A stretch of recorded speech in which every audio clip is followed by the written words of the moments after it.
mpendwa msikilizaji na mtazamaji, basi karibu tuanze kwa sala tukiongozwa katika kipindi hiki na waraka wa mtume Yakobo sura ya 5 aya ya 13 mpaka aya ya 18. Kwa jina la Baba na la Mwana na la Roho Mtakatifu, amina. Mtu wa kwenu amepatikana na mabaya, na aombe. Ana moyo wa kuchangamka, na aimbe zaburi. Mtu wa kwenu amekuwa hawezi, na awaite wazee wa kanisa, nao wamwombee na kumpaka mafuta kwa jina la Bwana. Na kule kuomba kwa imani kutamwokoa mgonjwa yule, na Bwana atamwinua. Hata ikiwa amefanya dhambi atasamehewa. Ungameni dhambi zenu ninyi kwa ninyi na kuombeana mpate kuponywa. Kuomba kwake mwenye haki kwafaa sana, akiomba kwa bidii. Eliya alikuwa mwanadamu mwenye tabia moja na sisi. Akaomba kwa bidii mvua isinywe, na mvua haikunya juu ya nchi muda wa miaka 3 na miezi 6. Akaomba tena, mbingu zikatoa mvua, nayo nchi ikazaa matunda yake. Atukuzwe Baba na Mwana na Roho Mtakatifu, kama mwanzo na sasa na siku zote na milele, amina. Kwa jina la Baba na la Mwana na la Roho Mtakatifu. Mpendwa msikilizaji na mtazamaji, basi kama ambavyo tayari tumekwisha tanguliza katika kueleza kwamba katika kipindi chetu hiki tunapotafakari juu ya mzunguko mzima wa liturujia katika kanisa, tunatafakari mada ya liturujia ya wagonjwa. Tunaposema liturujia ya wagonjwa tuna maana gani? Na ndio maana tumesoma hii sura ya 5 waraka wa Yakobo inayozungumzia juu ya mgonjwa ambaye basi akiona hali yake si njema awaite wazee basi waweze kumwombea na kumpaka mafuta, na katika hali hiyo basi akiomba kwa imani basi Bwana atamwinua, na hata akiwa amefanya dhambi atasamehewa. Kumbe tunaposema sasa liturujia ya wagonjwa tunazungumza juu ya adhimisho la sakramenti ya mpako wa wagonjwa. Adhimisho la sakramenti ya mpako wa wagonjwa ambazo wakati mwingine tunaziita sakramenti za wagonjwa, kwani zimegawanyika katika sehemu zifuatazo. Kwanza kuna kumbariki mgonjwa kawaida. Kumbariki mgonjwa kawaida ambapo padri ametembelea katika familia, basi anamkuta mgonjwa katika hali tu ya kawaida, anasali pamoja naye na kumbariki. Lakini ya pili kuna komunyo kwa wagonjwa, kwamba huyu mgonjwa amekuwa hawezi, yuko nyumbani au ni mzee, kutokana na hali yake ile hana nafasi ya kuweza kutembea kutokana na afya yake na hali yake, na wala kukaa labda muda mrefu kanisani katika adhimisho la misa. Kumbe huyu anabaki nyumbani akiendelea na matibabu, akiendelea pia kupumzika katika hali yake hiyo ya magonjwa.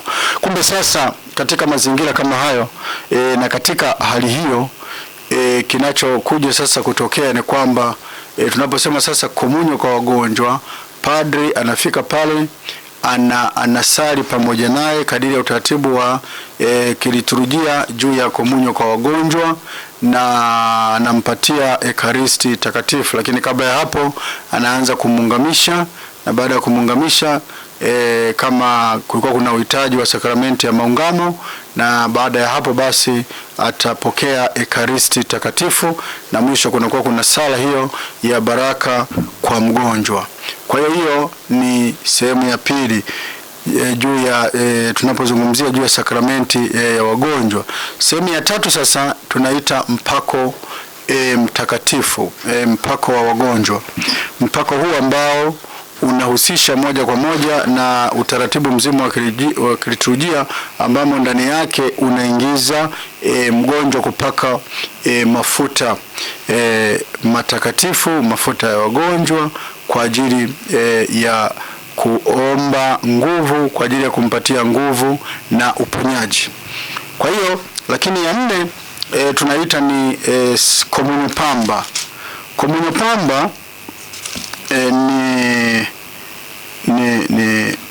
ni pale ambapo Mkristo anapokaribia kabisa kuaga dunia, ni mgonjwa, hali yake unaona yupo mahututi kabisa, basi tunasali tukimwombea huyu mgonjwa, na wakati huo huo ina maana yake hivi vyote inaingia sakramenti ya wagonjwa, kwa maana kwamba kumpatia komunyo mgonjwa ndani yake hiyo, ambayo sasa katika komunyo pamba maana yake tunasema ni chakula cha njiani. Ndio maana ya komunyo pamba, ni chakula cha njiani.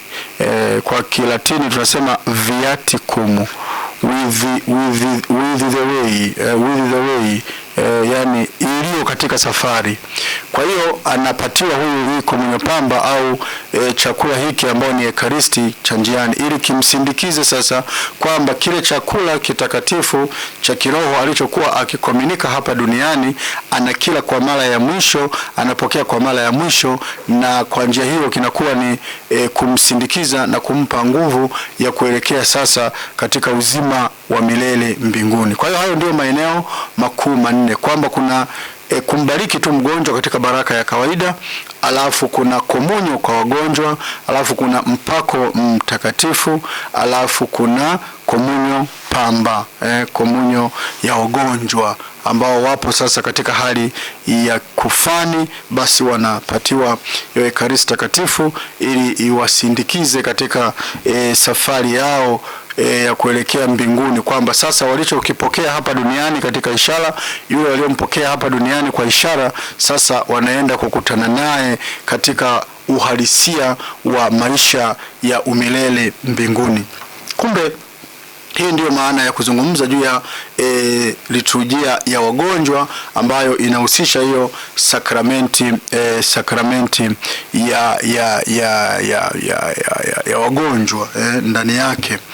Kumbe katika mazingira hayo sasa, nini msingi wa hii sakramenti hii ya wagonjwa au liturujia hii ya wagonjwa? Misingi yake ni vizuri tukajua kwamba ni katika mpango wa Mungu wa wokovu, mpango wa Mungu wa wokovu. Tunajua kabisa kwamba tunapozungumzia ugonjwa katika maisha ya binadamu, ugonjwa na mateso yamekuwa daima kati ya matatizo mazito sana yanayoweka maisha ya mwanadamu katika majaribu. Katika ugonjwa mtu anapata mang'amuzi ya kutokuwa na uwezo, ya mipaka yake na kikomo chake, na kila ugonjwa unaweza kutufanya tuchungulie kifo. Naona kila ugonjwa unaweza kutufanya tuchungulie kifo, lakini zaidi ugonjwa waweza kutupeleka kwenye uchungu, kujihangaisha wenyewe, pengine hata kukata tamaa na kumwasi Mungu. Waweza pia kumkomaza mtu zaidi, kumsaidia kupambanua katika maisha yake kile ambacho si cha lazima ili kuelekea kile kilicho cha lazima.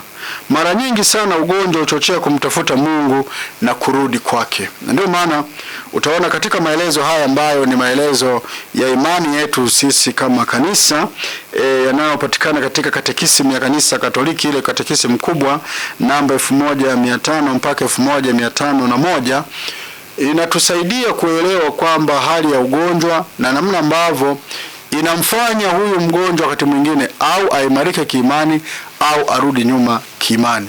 Na hii yote inategemea mtazamo tulionao wa uelewa juu ya ugonjwa, na kwamba je, nikiugua kuna hali fulani za magonjwa ambayo katika hali ya kimwili ya kawaida kabisa hayaponyeki.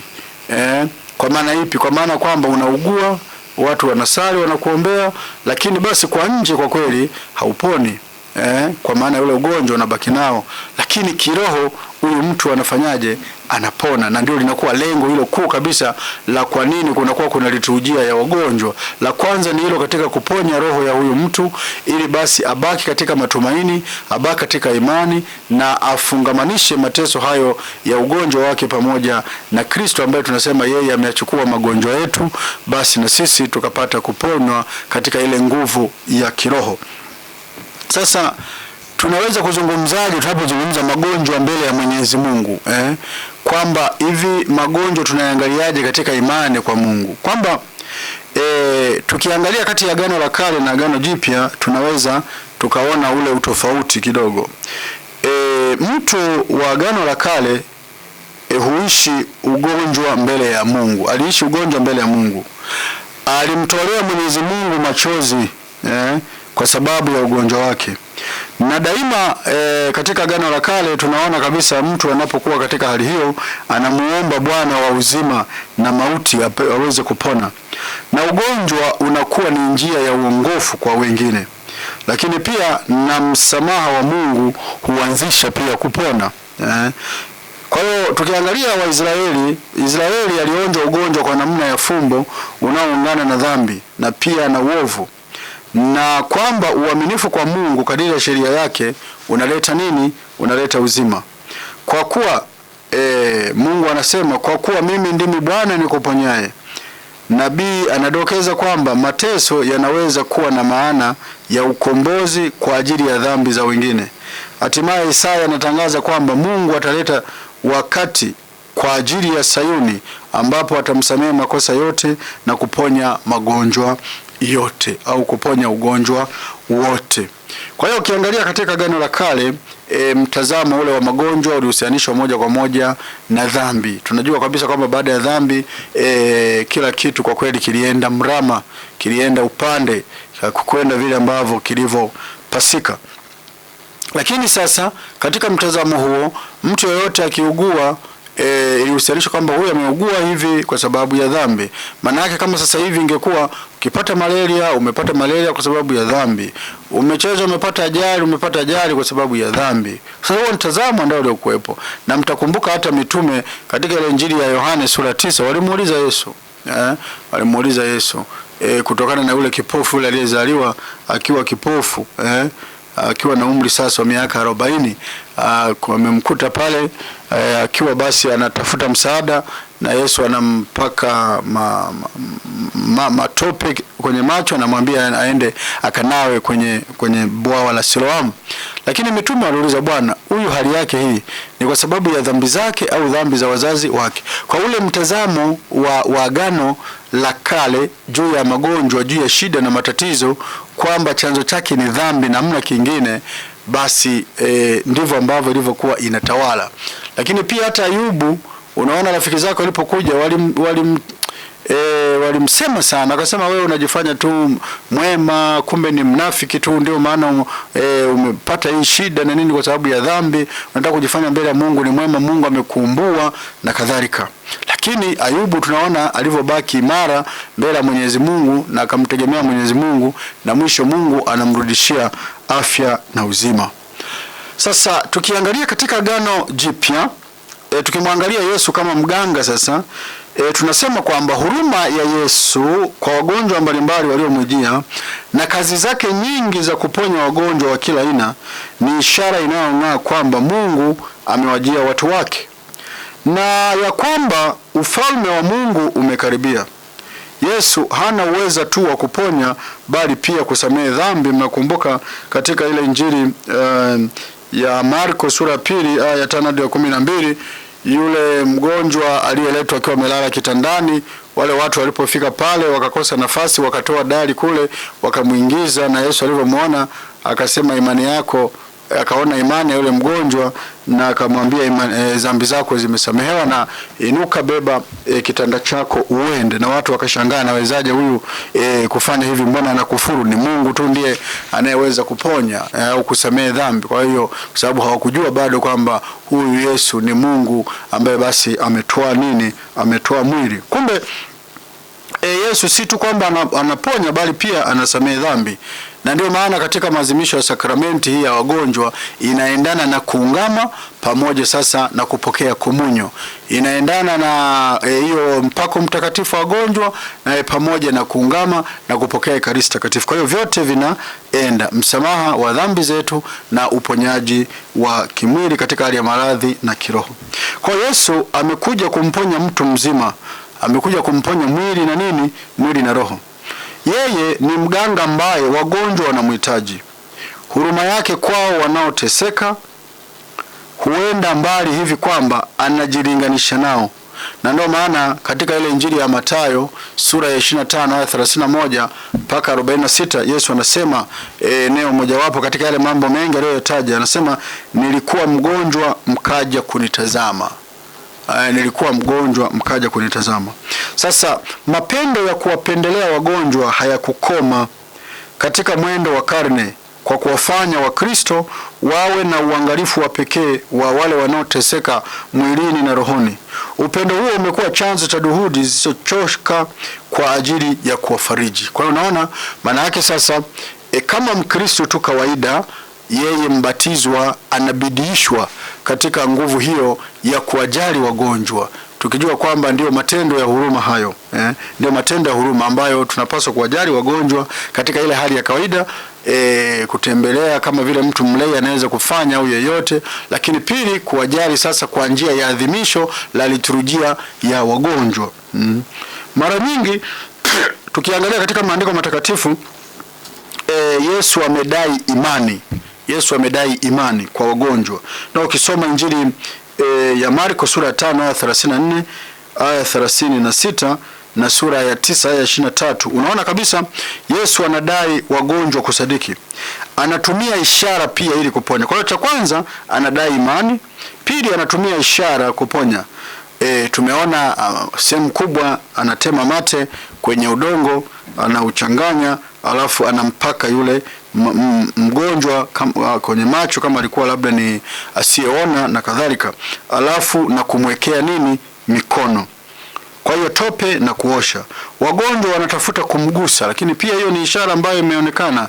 Takumbuka yule mama anasema kwa sababu uweza ulikuwa ukimtoka ukiwaponya wote. Akasema nikigusa tu vazi lake nitafanyaje? Nitapona. Hivyo katika sakramenti Kristo anaendelea kutugusa ili kutuponya. Ndio maana tunazungumzia sasa liturujia hii ya wagonjwa ambayo inajikita katika adhimisho la sakramenti za wagonjwa.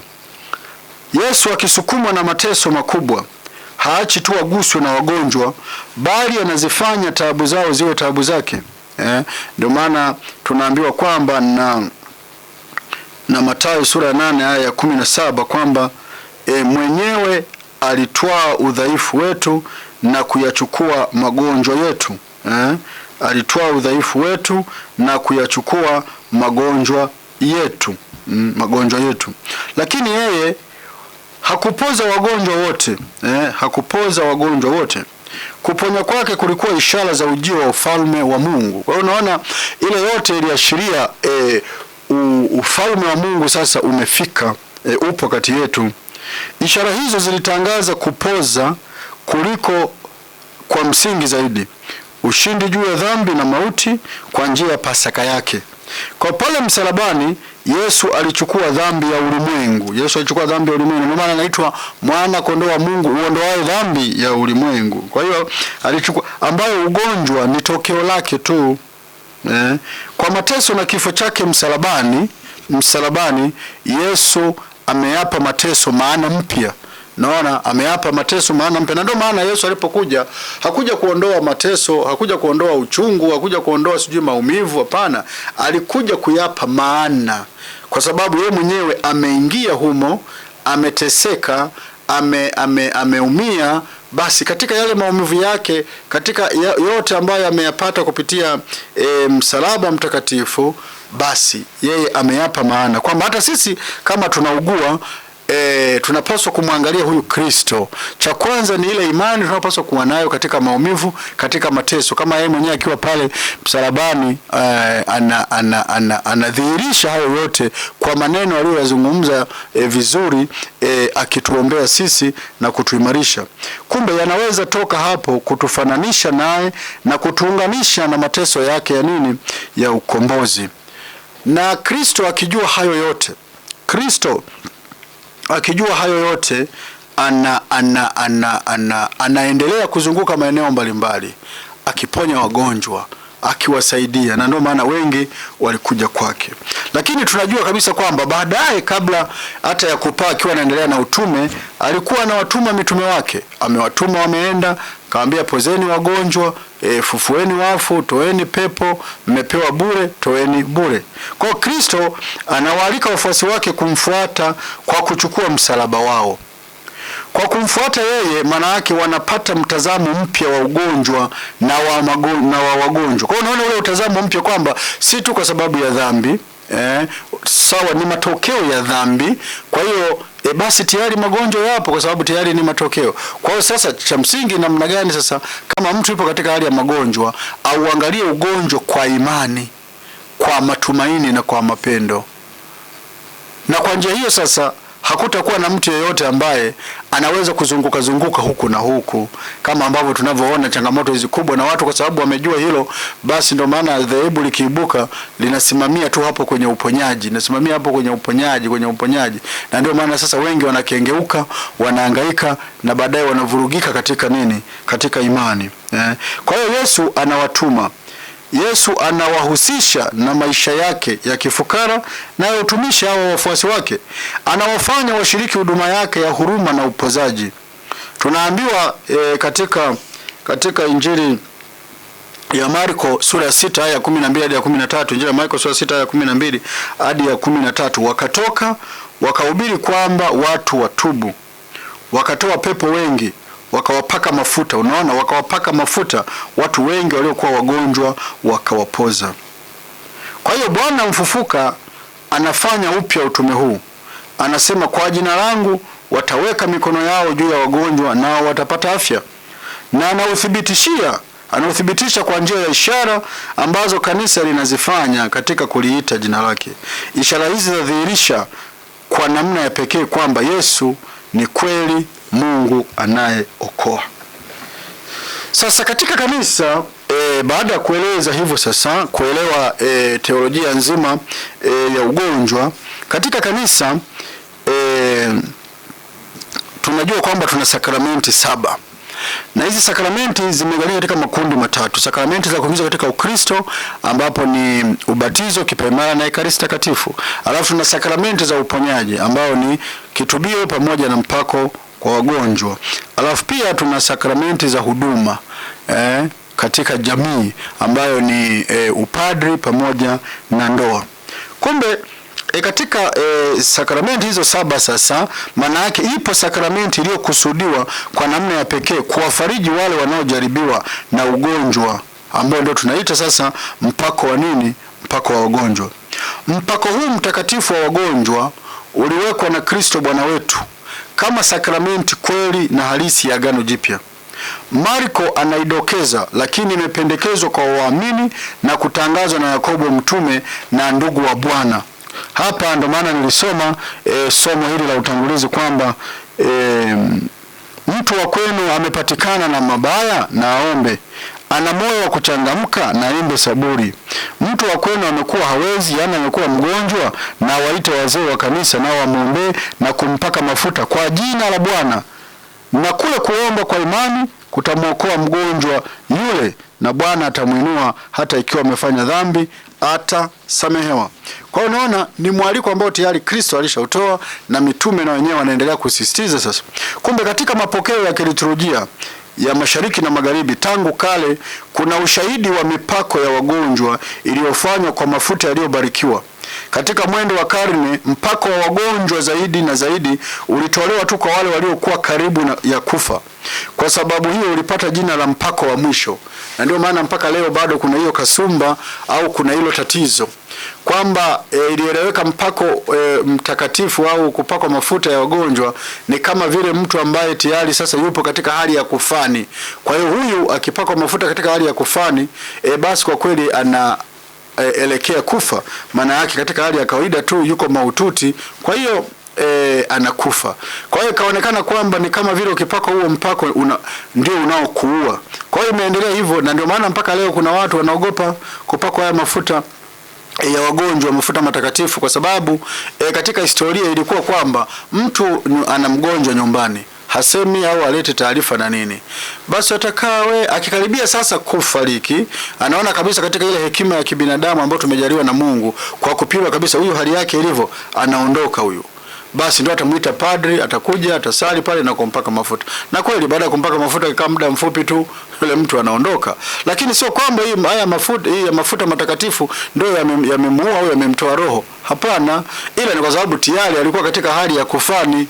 Na ndio maana baadaye sasa teolojia hiyo ikawa imeondolewa, kusema kwamba extreme unction, au mpako wa mwisho. Hapana, kwamba ni mpako kwa wagonjwa. Wagonjwa wote wale wanaweza kupakwa nini? Mafuta haya matakatifu, katika hali fulani fulani ambazo zinaonekana kwamba inahitajika. Kwa hiyo ingawa kulikuwa na mabadiliko haya, liturujia haikuacha kumuomba Bwana ili mgonjwa arudiwe afya yake kama inafaa kwa wokovu wake. Unaona, arudie afya yake kama inafaa kwa wokovu wake. Kumbe katiba ya mitume ambayo tunasema Apostolic Constitution, kufuatana na mtaguso wa Vatikano wa pili, imeamuru kwamba katika madhehebu ya Kiroma yaangaliwe haya yafuatayo: sakramenti ya mpako wa wagonjwa hutolewa kwa wagonjwa walio katika hatari kubwa kwa kuwapaka usoni na mikononi mafuta yaliyobarikiwa itakiwavyo, yaliyokamuliwa kutoka mizeituni au kutoka mimea mingine, kwa kusema mara moja tu, kwa mpako huu mtakatifu na kwa pendo lake kuu, Bwana akujaze nguvu ya Roho Mtakatifu, akuondoe katika enzi ya dhambi, akuweke huru kwa wema wake, akupe nafuu katika mateso yako na kukujalia neema. Kwa hiyo mpako wa wagonjwa ni vizuri tukaelewa, si sakramenti ya wale tu walio katika hali ya kuaga dunia. Kwa hiyo wakati ufahao kwa kuipokea ni pale muamini aanzapo kuwa katika hatari ya kufa kwa sababu ya ugonjwa au uzee. Kama mgonjwa aliyepokea mpako anapona, akiugua tena ugonjwa wa hatari, aweza tena kupokea sakramenti hii. Katika ugonjwa ule sakramenti hii yaweza kurudiwa kama ugonjwa unazidi kuwa wa hatari. Inafaa kupokea mpako wa wagonjwa kabla ya kupata operation ya hatari. Kwa mfano, mama mjamzito pia anapaswa kupata, kwa sababu namna ya kujifungua inaweza kaleta shida, lakini unaenda kufanyiwa matibabu ya upasuaji. Kwa hiyo yoyote ile ambayo inaonekana tayari ni hatarishi kwa namna fulani. Kumbe ni sawa pia kwa watu wazee ambao udhaifu wao unazidi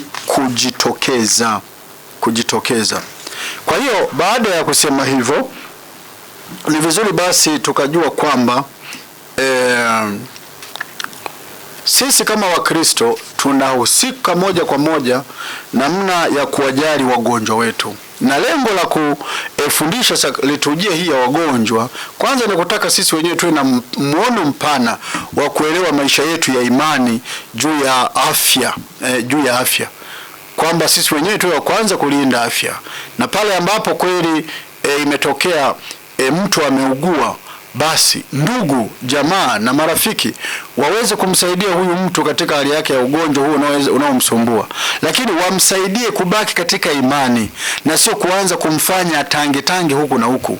Kwa sababu nakuta sasa, kutokana na kukosa hiyo imani kwa Yesu Kristo na kudanganywa na madhehebu mengi ambayo daima yanazungumzia tu juu ya kupona, kwamba yani ni kama vile mtu hapaswi kuugua, ni kama vile mtu hapaswi kuhangaika, ni kama vile mtu hapaswi kupata uchungu na maumivu.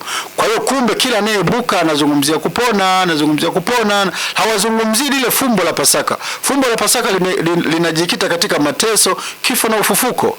Lakini unaona wanazungumzia yani eneo moja tu kwamba tu ni ufufuko tu, lakini limeunganika pamoja, mateso, kifo na ufufuko. Mimi ninapoteseka maana yake naunganika na Kristo, na kama kuna haja Bwana kuniponya kwa ajili ya sifa na utukufu na kuimarisha imani yangu na imani ya wengine, basi Bwana ataniponya.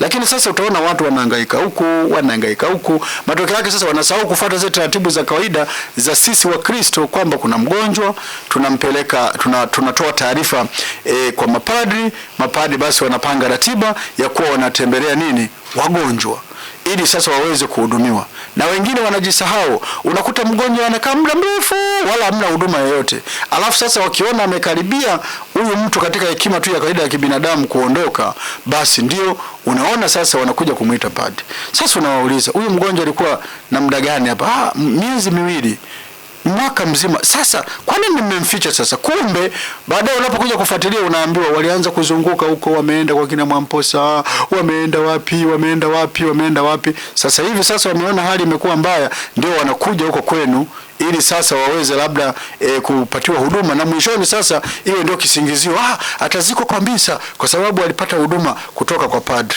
Hapana, imani yetu itusaidie tuweze kuelewa maana ya ugonjwa kupitia Yesu Kristo katika fumbo la msalaba.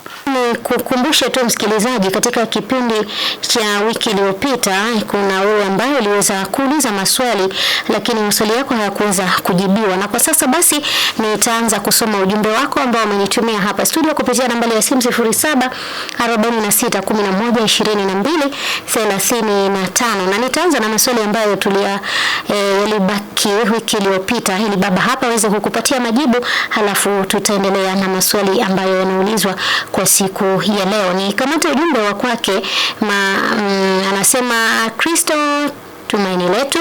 Anaitwa Esther George kutoka Igunga. Anasema baba, naomba kuuliza misa ya kumbukumbu ya marehemu, kuomba misa nyumbani, kwa nini kwenye kipindi cha Kwaresma hairuhusiwi?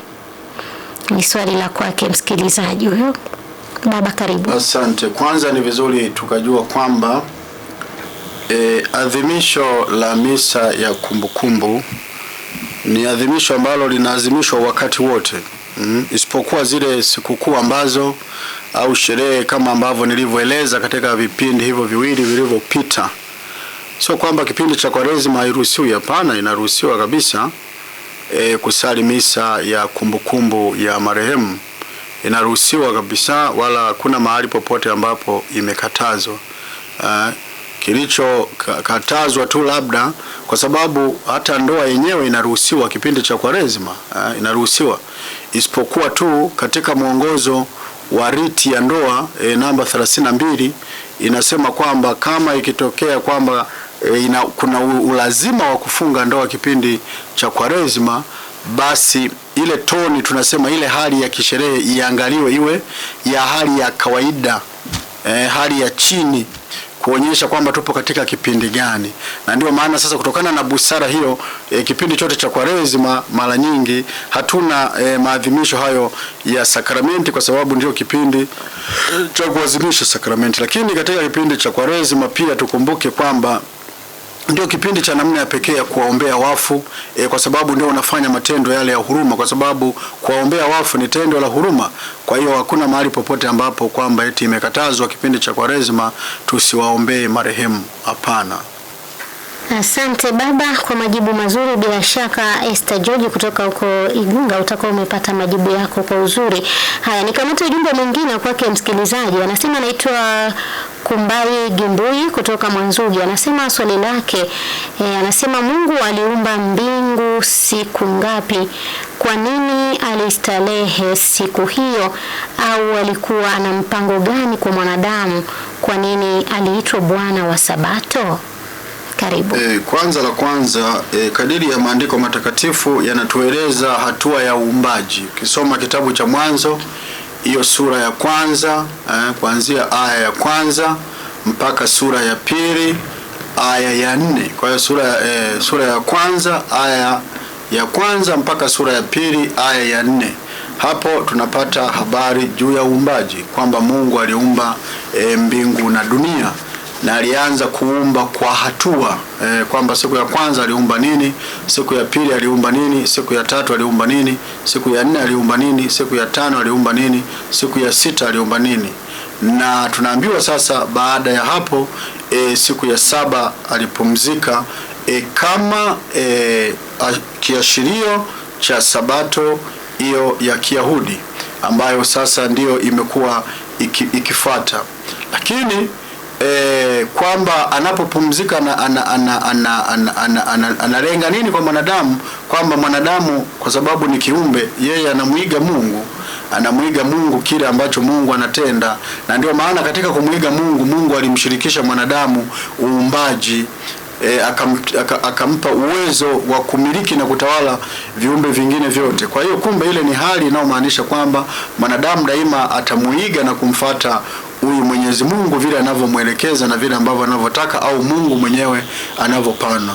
Lakini yeye kusema kuitwa Bwana wa Sabato, maana yake hiyo tunaenda kwenye Agano Jipya ambapo Yesu Kristo mwenyewe katika Injili ya Marko ile sura ya pili aya ya 25 mpaka 28 pale basi mitume wake walipopita ile siku ya Sabato wakavunja masuke ya ngano wakawa wanakula, ikaonekana ni kama ni kitu cha ajabu, ni kama vile kazi kubwa ambao wanaifanya. Sasa Wayahudi katika mtazamo wao Sabato maana yake hukutakiwa hata kufanya chochote kile.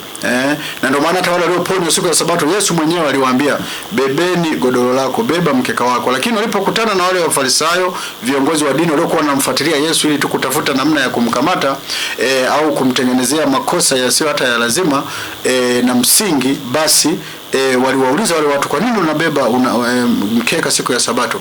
Yeye na wale waliwajibu, aliyeniponya ndiye aliyeniambia. Na wanapomkuta Yesu, baadaye Yesu anawaambia, pana, lazima mjue Sabato si kwa ajili ya mwanadamu, bali mwanadamu kwa ajili ya Sabato. Unaona? Kwa hiyo kumbe mwanadamu si kwa ajili ya Sabato, bali Sabato kwa ajili ya mwanadamu. Na hapo akasema, na mjue kabisa kwamba mwana wa Adamu ndiye Bwana wa nini? Wa Sabato. Maana yake yeye ndiye mkuu. Kwa hiyo kumbe Sabato haiangalii siku, inamwangalia huyu Bwana kwanza, anaelekeza nini, anasema nini, anafanya nini. Kwa hiyo ndio hali hiyo kwamba anaitwa Bwana wa Sabato kwa sababu yeye ndiye aliyeweka na yeye ndiye anayeweza kuiondoa pia. Asante baba kwa majibu mazuri. Bila shaka msikilizaji, nawe umeweza kuridhika na majibu hayo. Maswali ambayo nilikuahidi basi yatajibiwa kwa leo baba ameshakwisha kujibu, na nikualike tu endelee kutuma ujumbe wako mfupi kupitia nambari ya simu 0746112235. Na nikamata ujumbe mwingine wa kwake msikilizaji ambaye ameweza kutuma hapa studio kwa siku ya leo. Anasema, tumsifu Yesu Kristo baba. Anasema, kwa nini Mkristo ambaye hajafunga ndoa akifa anazikwa kawaida, na wakati na yeye ni Mkristo ana kila kitu kasoro ndoa tu? Yeye anaomba kujua hilo. Karibu baba. Asante. Ni vizuri tukaelewa kwamba kinachomfanya huyo asizikwe si tu kwa sababu ni Mkristo na si tu kwa sababu ni mbatizwa. Kinachomfanya asizikwe ni dhambi dhambi ambayo amekufa nayo. Hapo tuelewe vizuri kwanza dhambi hiyo ambayo amekufa nayo, lakini pili katika maisha yake huyu mtu ameonyesha kutokuwa tayari kubadilika. Watu wamehubiriwa, watu tunaambiwa, bwana wewe unaishi kimada, bwana badilika, si vizuri. Kwa hiyo tayari hiyo ni hatua ya pili, kwamba dhambi, alafu huyu mtu anaishi maisha haya na mwenza wake wapo wawili, na tatu ni kashifa. Hiyo ni vizuri tukajua, kwa sababu kashifa ni nini? Ni kosa ambalo linaloumiza na kuwadidimiza wengine katika imani, hata kuwarudisha nyuma katika imani. Sasa kuishi katika hali hiyo ya dhambi ambayo tunasema katika hali ya wazi ya dhambi hiyo ambayo hawa watu wanaishi pamoja na bado hawajaingia katika sakramenti ya ndoa, lakini wanaishi pamoja, kwa kweli ile ni dhambi tunaita ya kashfa, dhambi ya hadhara, ya wazi. Na dhambi ya wazi daima inajibiwa na inatekelezwa pia mapaswa yake katika hali hiyo hiyo, kwamba kama huyu alifanya hivi kwa wazi na akawa amewasababishia watu wengine pia hata kurudi nyuma kiimani, je, tunafanya nini sasa? Ndio maana sasa hazikwi kwa adhimisho la sakramenti ya misa, kwa sababu hakuweza kupokea sakramenti ya kitubio na wala hakuweza kupokea sakramenti ya Ekaristi Takatifu. Kwa hiyo sasa, kwa kuwa hakushirikiana na Bwana katika hali yake ya uzima, na hivyo sasa anazikwa tu katika hali ya kawaida, na kwa kuhurumiwa anaweza kaambiwa tu labda viongozi wa jumuiya atasali baba yetu salamu Maria atukuzwe. Kihurumiwa sana, katekista ataagizwa kule, na kihurumiwa zaidi atazikwa kwenye shamba la nini, la kanisa. Lakini otherwise angeweza kuzikwa nyumbani kwake kwenye kiwanja chao bila sala yeyote. Asante. Ni soma ujumbe wa mwisho, maana muda nao sio rafiki kwetu. Anasema Mama Maria, mama wa wote, anaitwa Esther George wa Igunga.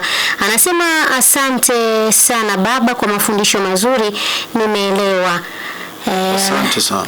Anasema ameelewa, maana aliugua akasema aitiwe padre, wakasema padre akikupa mpako mtakatifu utakufa. Anasema kumbe ni neema tele. Mwenyezi Mungu akulinde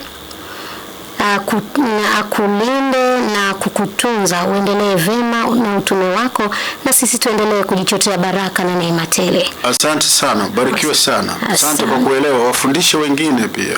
Asante baba, tumalizie maana muda nao sio rafiki kwetu. Asante, nikushukuru wewe mpendwa msikilizaji na mtazamaji kwa muda huu ambao umekuwa nasi na umeweza kufuatilia kipindi chetu, na pia nashukuru wote waliouliza maswali na wale ambao basi mmeweza kutupa mrejesho huo wa namna basi tunavyoendelea kuelewa imani yetu, na Mungu aendelee kutuimarisha na kutudumisha katika imani. Atukuzwe Baba na Mwana na Roho Mtakatifu, kama mwanzo na sasa na siku zote na milele. Amina. Kwa jina la Baba na la Mwana na la Roho Mtakatifu.